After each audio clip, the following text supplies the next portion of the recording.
أهم شي بحياتي بطني، ثم بطني، ثم لا شيء من بعد بطني. اليوم بمناسبة قصة شعر جديدة حبيت أكافئ نفسي. دا أكافئ نفسي بمنديل، وأنا إذا مو بصل ما آكل، فلازم راس بصل. نقول بسم الله.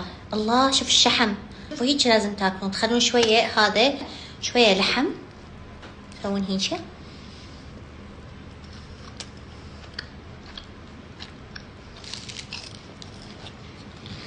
شي كوك دايت على مود شنو، يعني من تاكلون هذا الاكل يحرق هذا شيء، هذا الشحم.